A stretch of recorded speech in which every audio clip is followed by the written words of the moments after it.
The morning of my wedding began quietly, the kind of quiet that feels fragile, like it could shatter with one wrong word. I stood in front of the mirror in my small childhood bedroom, my wedding dress hanging on the door behind me. It wasn't the kind of dress you see on glossy magazine covers. No heavy crystals, no dramatic train, no designer label stitched inside. It was simple ivory fabric, soft lace sleeves, and a modest silhouette that hugged me gently instead of demanding attention.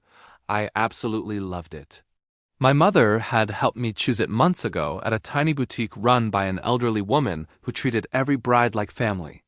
We couldn't afford the extravagant gowns my cousins wore, but when I tried this one on, my mother's eyes filled with tears. "This is you," she whispered. That was all the reassurance I needed. At the wedding venue, guests slowly filled the hall.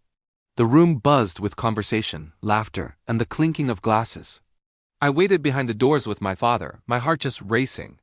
Through the crack, I could see people turning their heads, scanning the entrance, ready for the big reveal. That's when I heard her laugh. It wasn't loud at first, just a sharp, mocking chuckle that cut through the noise. Then a voice followed, clear enough for several people nearby to hear.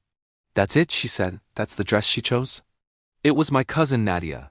She stood near the front, dressed in an expensive gown she'd clearly chosen to outshine me, the bride.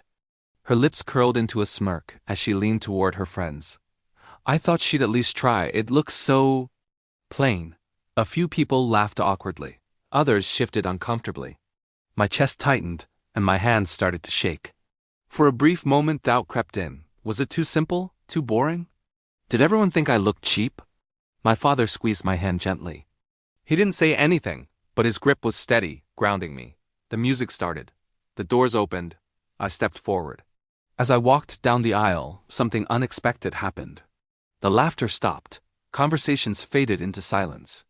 One by one, heads turned not with judgment, but with surprise. People stared. Not because my dress was flashy or screamed wealth, but because it fit me perfectly. The soft lace caught the light, the ivory fabric glowing warmly. I wasn't drowning in layers of tulle or hidden behind heavy makeup. I looked calm, confident, real. I caught glimpses of faces as I passed my aunt wiping her eyes, my friends smiling softly, my mother holding her breath. Even the photographer paused for a second longer, as if he didn't want to miss this version of me. At the altar, my fiancé looked at me like the world had narrowed to a single point. His eyes widened, his lips parted slightly, and he completely forgot to breathe. I saw it all: pride, love, and awe. Behind me, I heard a murmur ripple through the crowd. "She looks beautiful. So elegant. That dress suits her perfectly." Nadia's laughter had vanished. I didn't look back, but I could feel the shift. What she expected to be a moment of embarrassment had turned into something else entirely. The ceremony passed like a dream. Vows were exchanged, rings were slipped on, and when we were announced as husband and wife, the applause was thunderous. Not polite. Not forced.